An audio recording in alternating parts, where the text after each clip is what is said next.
So this is 152, and we're down to the second chapter here. So last week we talked about real-world incidents. Now we're going to talk about the IR Management Handbook. And I wanted to show you Splunk last week, but it wasn't working, but I got it working now. I fixed my servers. So we'll demonstrate the Splunk projects. So a computer security incident is when something is happening on your computers that is intending to cause harm, as opposed to just normal mistakes by your staff and hardware breakdowns and things like that, which are events, but they're not security incidents because they don't violate security policy. So data theft, the most common one, that's the typical breach. Theft of money, extortion, for example, ransomware, where they encrypt stuff or cause some harm and demand money to stop. Unauthorized access, malware, and of course, possession of illegal materials. This is another one where your own employees might install like stolen software, pirate software, and use it. And that happens to Microsoft. Microsoft has had some people using pirate software in their development environment. So there's some Microsoft products that actually have pirated images in it. So that's a sort of embarrassment. And these days, that would be taken more seriously than it was when that came out maybe 10 years ago, because now people are much more aware of supply chain attacks, where it's not enough to just know the software you're using. You need to know what the libraries you're using come from and are they vulnerable. So using like pirated sources would certainly be not accepted by any modern big company. You should make sure you know where your software is coming from and you have some reason to believe it's not malicious or vulnerable. So your goals, you have to investigate, you want to find out how they got in, what tools are used, what systems are affected, figure out what they did, and determine if it's still going on, and determine the time frame, because then you'll know what log entries to look at. And after you've figured out that stuff, then you can remediate. Using the information from there, you develop a remediation plan to remove the attackers from your network. So your team is composed of a lot of people. You have a core investigation team, but you have to get input from many other divisions of the company. Your compliance should be there because you have to comply with regulations like HIPAA and PCI and such, and of course they'll want to know what's going on and you may have to prepare reports for them and such. Human resources are important because your own staff may need to know whether they have been affected and maybe you're going to end up firing some of them and that sort of thing. Your infrastructure team is important, of course. They will understand what firewalls and network segments and how to isolate parts of the network. Your business managers will know how your activities will affect the business because remember, you're going to be turning off part of the network and isolating it, and they'll want to arrange to somehow continue carrying on business, if possible, on alternate systems, so it matters. And your desktop IT support is going to get a lot of questions. This happened when there was the fake incident at the college caused by our crazy, corrupt CTO.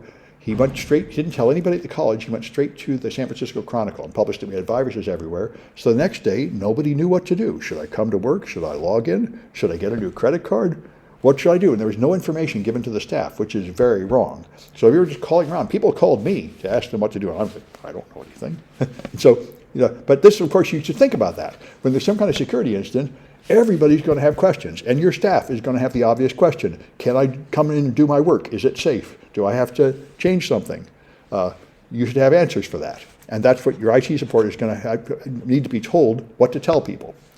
And legal, of course, is big here. You may want to be gathering evidence to prosecute the offender, and you may be getting your company may now have legal problems.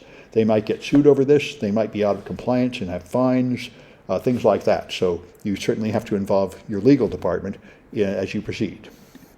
So the incident manager is the leader of this team, and they have to be able to expend company resources, so they have to be high level, like sea level or close to sea level, because they have to do things like shut down a location, interrupt business, wipe out servers, take staff and make them spend time on this. They can't just be a low-level person in the company. They have to be pretty high. And you got a remediation team leader. This is the person that runs the direct remediation activities, so they're going to be evaluating sensitivity to lost data and making plans of how you're going to improve your organization's security posture. Looks like I'm missing a Z. There we go. All right. And an apostrophe. There, now I feel better. All right, so then you got your legal counsels, your compliance officers from all these, your IT support members, network infrastructure, and all these things we talked about. These are teams related to the incident response team that would be involved in the process. PCI DSS is a special case. PCI DSS is not a government regulation. It is a council of Visa and MasterCard and a few other credit card companies that just agreed to have rules, and therefore their concern is different than your company. They might want to throw your company under the bus and blame you for the breach if they feel like that furthers their brand. So that's an issue there. You're dealing with other people, and they may have different priorities than you. This is another reason why companies very rarely go to law enforcement. If you go to law enforcement and ask for their help, now they are involved, and if you decide you don't want them doing things, you might not be able to stop them. So, bringing in anybody outside is a risk to your company. Because, for example, you might find out that it was caused by something embarrassing that you did, or even illegal that you did, and you wouldn't want someone else finding out. And so, how you contact these external agencies can be a problem. And what they do when they get in there is a problem. This brings us to something I should have mentioned, Mudge. Mudge just dumped Twitter. He blew the whistle on Twitter, and he said they hired him as a very common thing, the fake CTO. They hired him so they could say we're fixing security at Twitter, but they didn't actually give him the truth. They had an external audit of security, and they redacted it before giving it to him to conceal their problems. They didn't let him fix things. He couldn't get through to the CEO. Jack wouldn't talk to him, so he was unable to do anything. So after a while, he was frustrated, and he quit, and he blew the whistle and dumped all his internal flaws at Twitter and reported them to the government as being out of compliance with many legal regulations. And this is a very common thing people do. You have management that really doesn't believe in security, so they try to hire a famous person to just pretend they have security. And then they ignore everything that person said. This was also true of Frances Haugen, the whistleblower at Facebook. They hired her to improve privacy at Facebook, and she made recommendations, and they ignored them all and denied them all, but she just wanted to say we had a privacy team, but not let her do anything. And also, she left and blew the whistle and exposed all the information. Yeah? The CIO, CTO, They're different titles at different companies that amount to more or less he the found the information, it's not coming to the public, but he just sent it to SEC, right? Didn't what? Didn't dump it to the public? Oh, they did, both of them. I think they both went to the government, and then it became public later. Yeah. So probably not all of it became public. Yeah, first they went to the government. By the way, if you're going to do this, because I've done some of this, you have to get a lawyer first. If you have to be very careful what you do. It is more safe to dump it to the government, right? If there's any leak, you just say the government leaked. Well, what you have to do is you have to have a lawyer advise you. What I did was I found a bunch of medical data at the University of Louisiana, and I told them directly. I contacted their HIPAA compliance office and said, take down the data. And then they blamed me for it publicly and tried to get me in big trouble. And then I tried to get whistleblower protection, and only then I found out you are not protected if you do that. You're only protected if you tell the feds.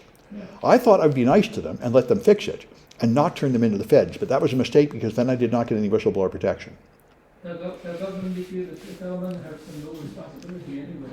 Well, yeah. Well, anyway, that's why I should have talked to a lawyer who could guide you through the process. And I think Mudge and Frances Haugen did, in fact, talk to a good lawyer and get good guidance, which is the thing you're going to do, because, of course, those big companies can really hurt you. You don't mess with those people without someone strong guiding you through it. Yeah, there's like a lot of criticism about why is this coming out now instead of January? Well, yeah, that's right, but she did tell the government, so the government didn't dump it out immediately, so there'll be an issue about that. That's right. There's going to be, anything this big, there's going to be layers of complaints and arguments going on, lawsuits and everything. That's why you really need to have a good lawyer helping you as soon as possible, because you're wandering through a minefield. Yeah?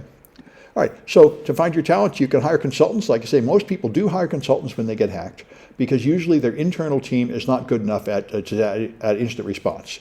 You often don't have one to maintain a good IR team. You might have a culture of outsourcing a lot of things, and you might be forced to have an external audit. You have to get an external audit from PCI compliance, for example, and often by regulatory authorities, because they just want to make sure you're doing things right, and they don't trust you if you say your internal team did it.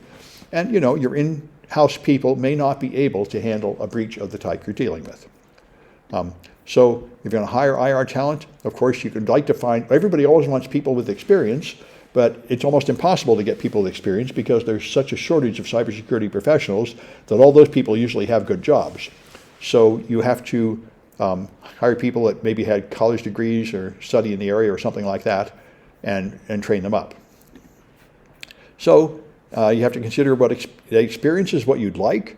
Experience with computer forensics would be nice. Traffic analysis, knowledge of the applications you use, like Linux if you're a Linux shop, and Office 365 if that's what you're using, and that sort of thing.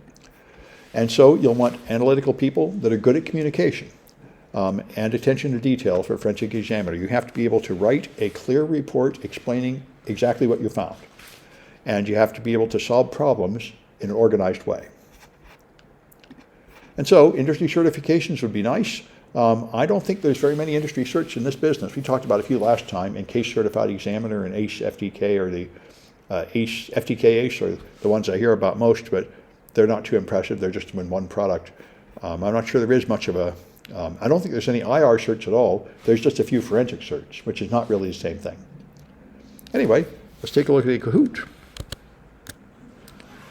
And I should have some Kahoots. There we are. Somewhere here should be Kahoots. There we go.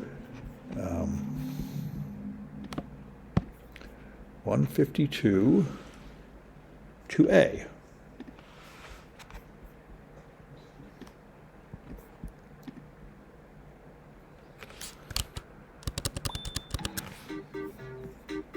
All right.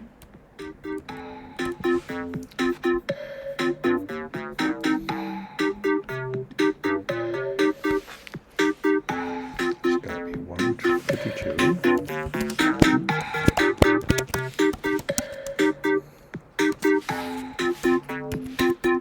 Oh, I haven't been checking to see if there's questions from the Twitch.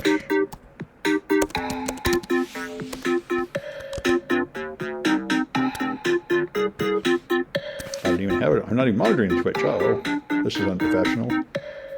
There's always going to be something. There could be a lot of questions there, and I wouldn't know. Okay, audio is fine. Oh, good. Glad to see it. Okay. Doesn't LastPass get hacked every year? Well, I don't know. All right, good. I see some comments, but good. All right. Somebody actually tried to buy Liquid Death. They say it tastes like water. Not too surprising.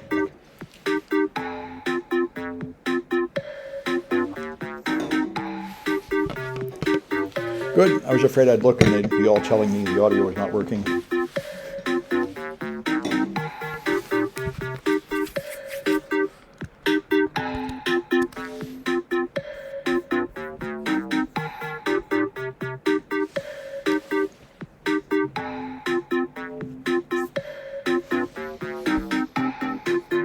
All right, I'll give it a few more seconds, but maybe 13 is all we're going to get.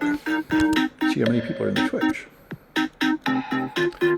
22 in the Twitch and 3 in the room, so 15 is about normal.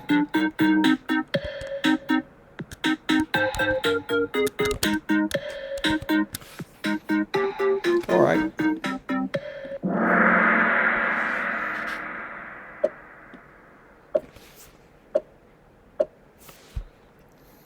All right, which of these is not a security incident?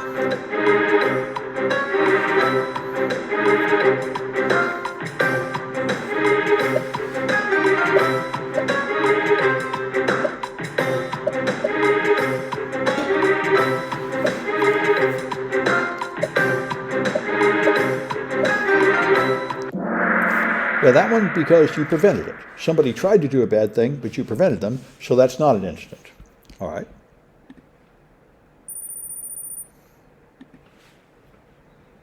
All right, which of these is not commonly a goal of IR?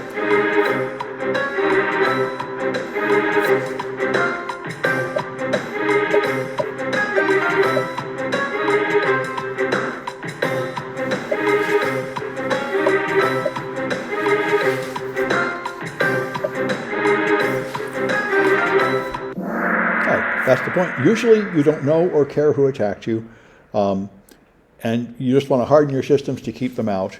I remember someone talked about this at a Secret Service meeting I went to, the High Tech Crime Investigators Association, and the law enforcement people got mad and said, hey, we'd like to know. But they're the only ones that can do anything about it. A typical company can't do anything about who they are anyway, and they just want to kick them out. Anyway.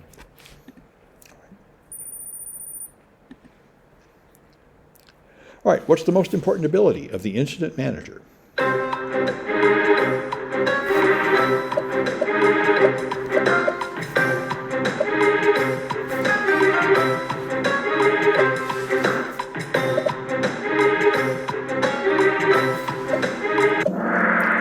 authority in the company is the main thing they need. They need to be powerful enough to allocate resources and such. Communication skills is good, but the main thing they have to be is they have to be powerful enough. And like I say, this is the most common flaw, is that they're not powerful enough, and the people in charge are not on board with the security program, and then you fail.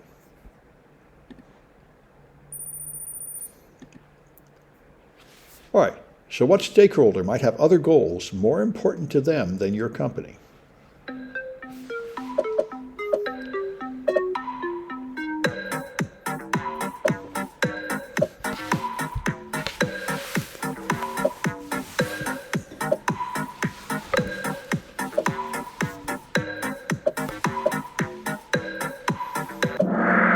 Yep, that's PCI. They're an external agency. They have their own priorities, and you need to be aware of that when dealing with them. All right. And will have to tell me who they are if they want their points. The rest of the people have good names. I think I can tell who they are. All right. So,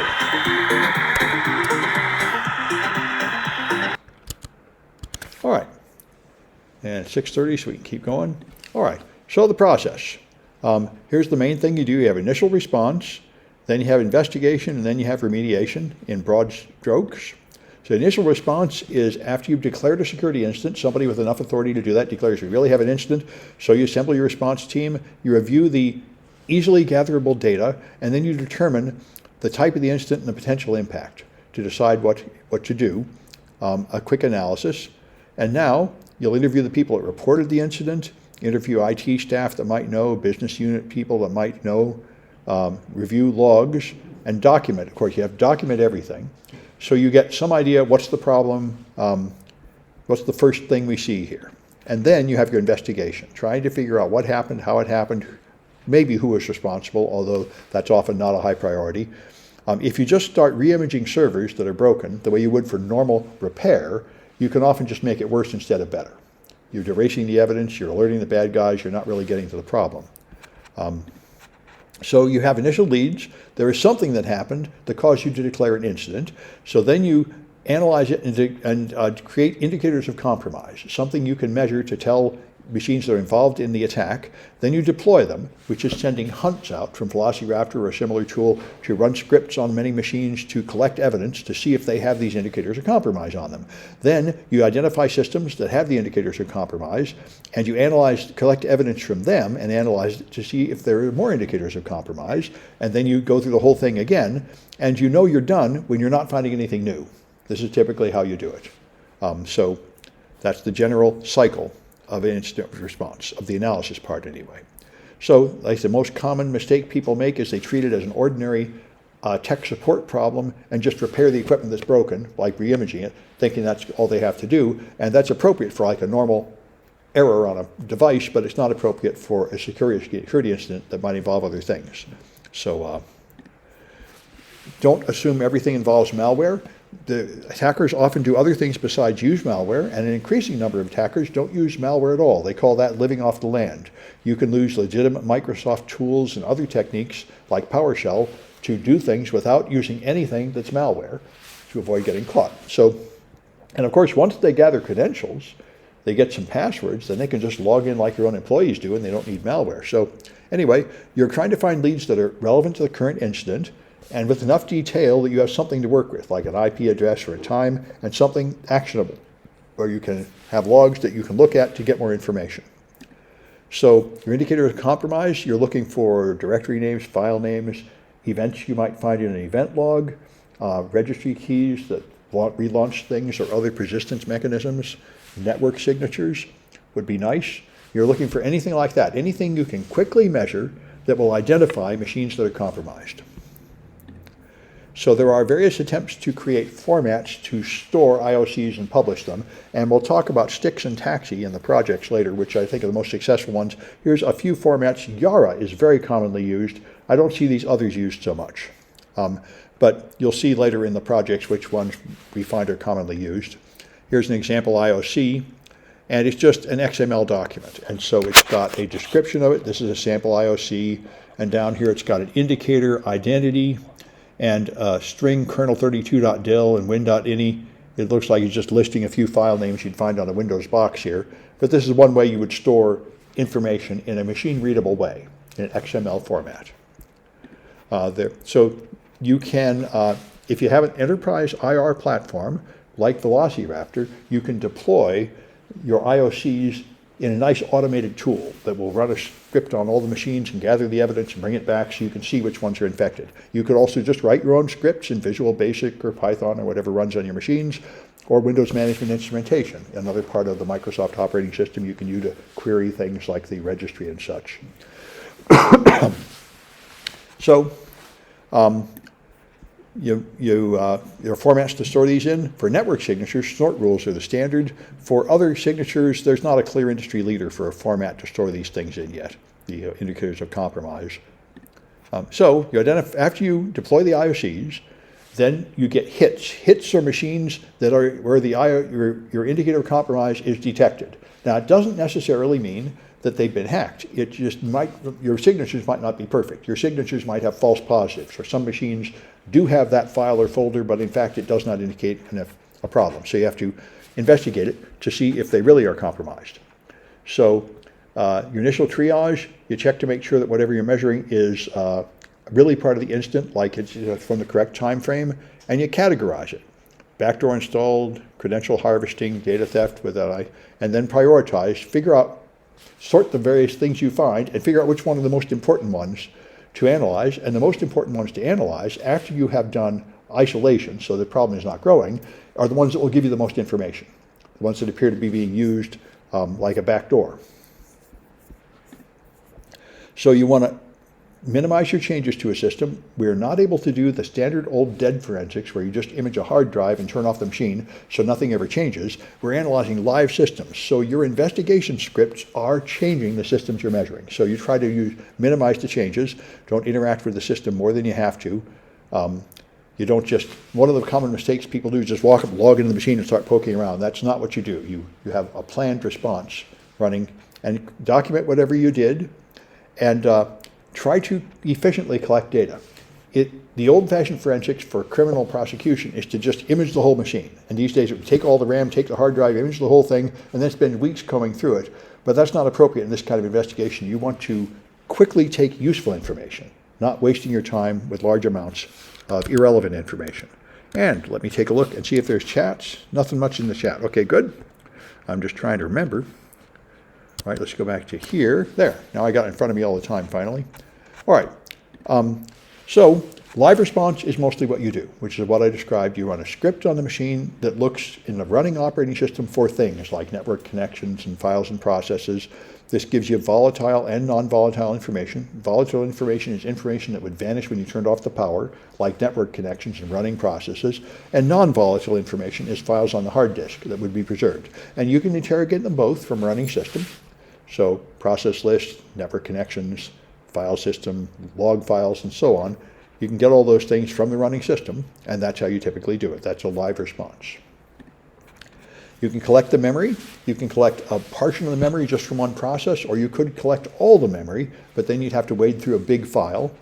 So usually you don't want to bother getting a full RAM image unless you have a small number of machines of high importance that you want to do that to, because that's a lot of work.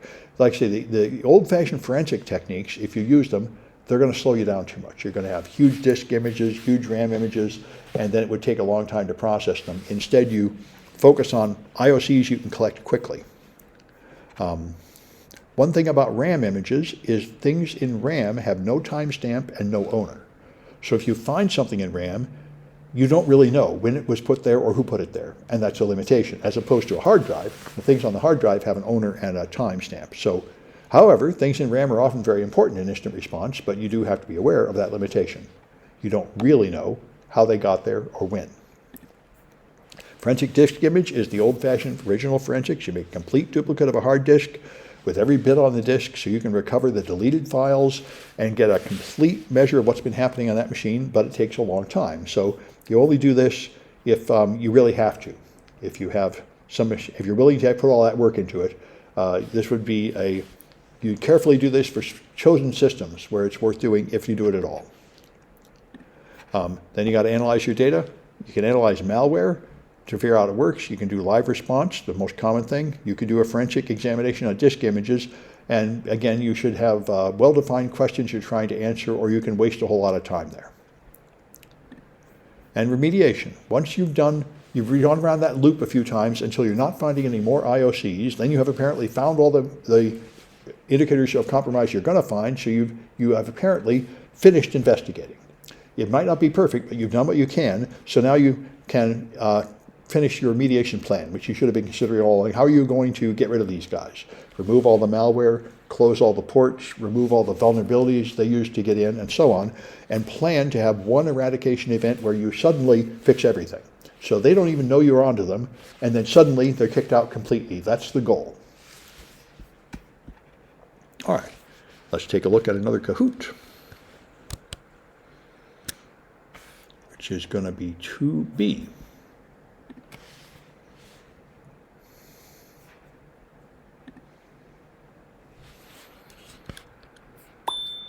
All right.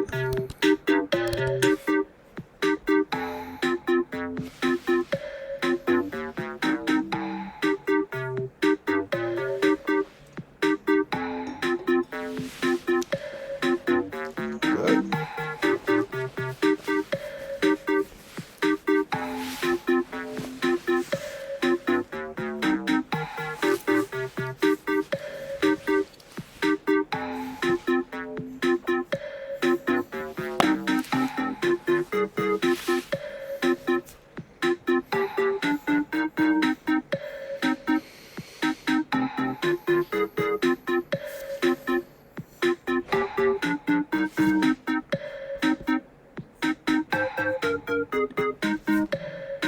All right, I think 13 was all there were last time. I'll give it a few more seconds.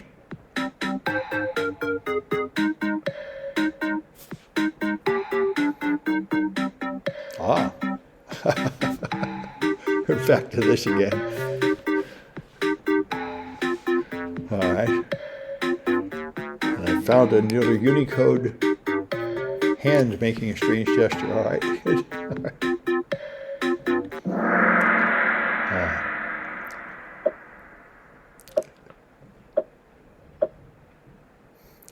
All right, so which phase includes re-imaging the servers?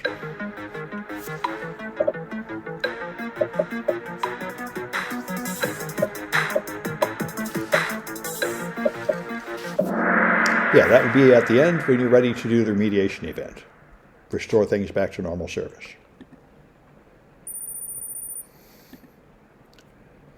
All right, what phase would include forensic analysis of a disk image?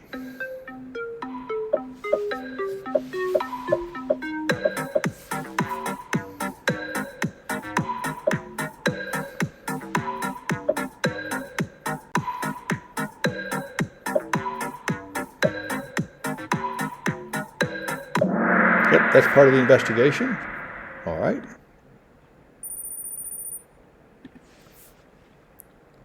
All right, what part includes interviewing the person who reported it? Yep,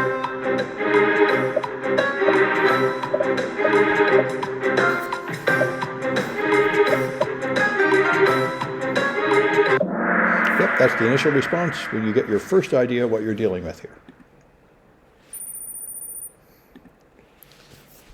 All right, how about deploying IOCs?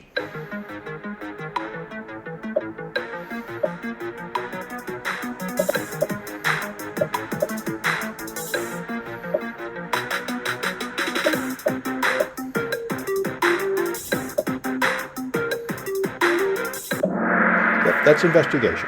That's part of it. You find IOCs, you deploy them, you analyze those systems and find more IOCs and go around that loop. Indicators of compromise. All right, another person will have to give me a real name if they want points. Bahima is a real name or close enough to it. And so is that. All right.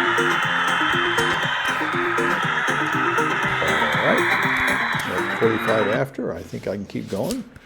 We'll see. All right, so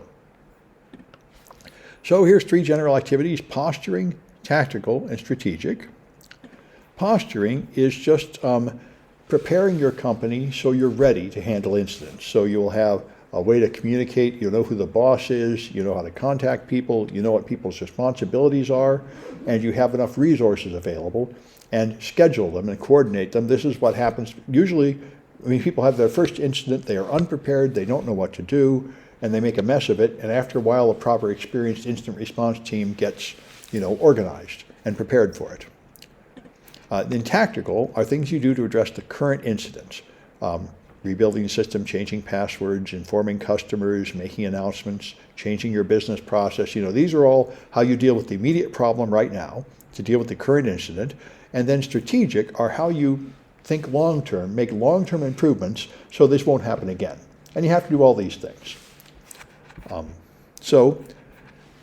have to track the information and share it with the teams. You will have to have a record, like an internal trouble ticket system or wiki or something, where you can record what happened in an incident, so when you have a future incident, you can examine what you did in previous incidents, because they may very well be related. The weaknesses, the same weaknesses might cause a problem later, the same attacker might come back, the techniques you used might be useful again. You should have a record kept. And this is what the Microsoft Knowledge Base is. If you do Microsoft tech support, the Microsoft Knowledge Base with these long 6 or 7 digit numbers has detailed reports of all the problems that could happen on Windows and the fix, and that is essentially their log of incidents. Here's a problem, we analyzed it, we fixed it, and here's the record, and keeping that record is very helpful. So the information should include the evidence you collected with time, date, source, and chain of custody, so you know who collected the evidence and where it's stored if you're planning to go to court. The affected systems, the files, the data that was accessed or stolen, the attacker's activity, all the IOCs that you found, a list of compromised accounts and tasks for your teams. You know what you did, why you did it, so it can be examined later. And remember, all this stuff might end up in court. There might be lawsuits coming or something, and then they'll have these records of what you did. And so then you prepare reports. This is the fundamental. If you're a consultant, they hire you, you come in from the outside, you help them, and then you leave. So the thing you deliver is a report. And so you have a formal report to keep track of your findings, and you have to have templates and experience write a good organized report so that they can benefit from it. When we had the disaster at this college where the crooked CTO hired his buddy to come in and say we had viruses on all machines, he created a report and he wouldn't even let us see it. He said we weren't authorized to see it. So we fought with him for months until he let us see it. And the report did not even have a section of how to fix the problem. It was just totally unprofessional. It was just claiming there was a big problem so he could have a scandal and be a hero, but no clue how to fix it. And in fact, the problem wasn't even real. And that's the sort of thing. A proper report would be useful to a company. It will say, here's what happened, here's how we found it, here's our recommended steps to deal with it.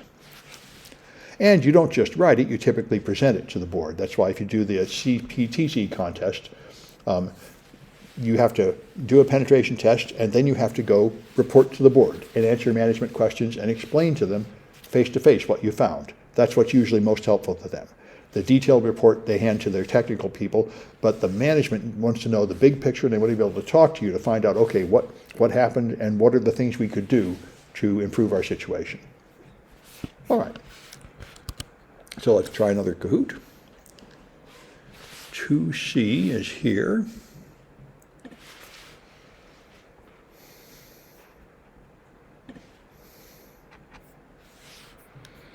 All right.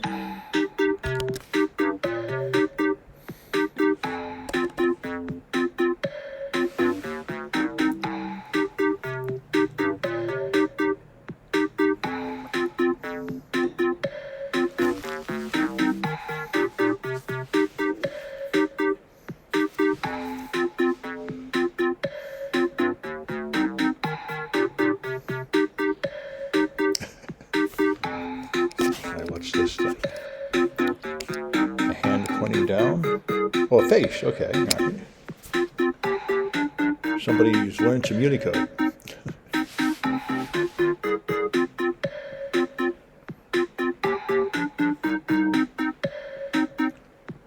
All right.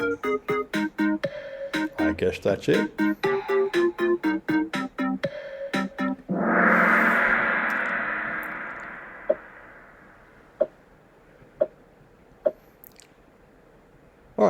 So what's the most common type of data collection?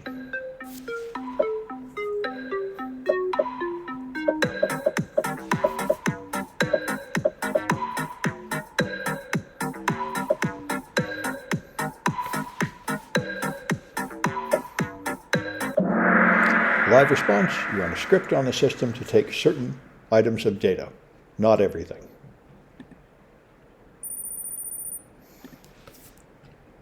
All right, what phase would include changing passwords?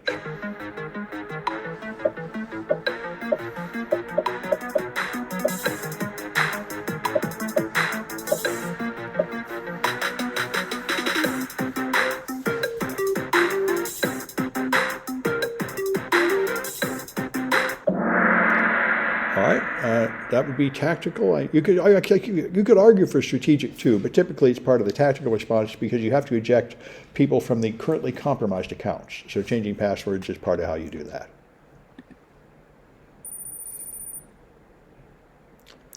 I guess the strategic one would be more like changing your overall system of passwords to use better passwords. Password remediation is typically part of an individual incident because you think they stole your password hashes, so you force everybody to change their password. All right, how about designating responsibilities?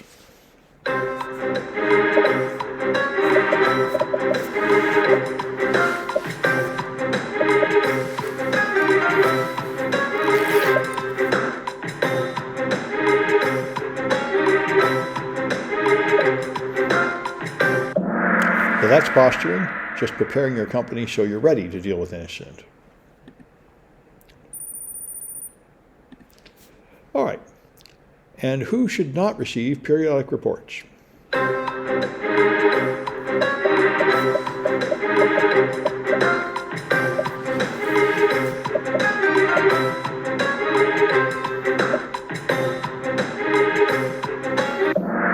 Of course, you don't just dump stuff straight to the news. That has to be carefully considered what you're going to tell the public.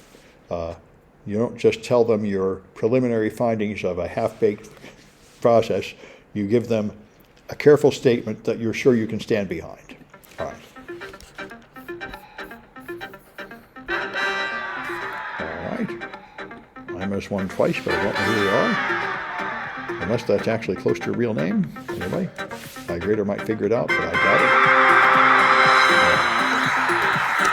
All right. So we're just up to 6:54. Let's take a break until 7:05, and then I'll demonstrate some of the Splunk. So I'll be back. I'm going to stop this recording.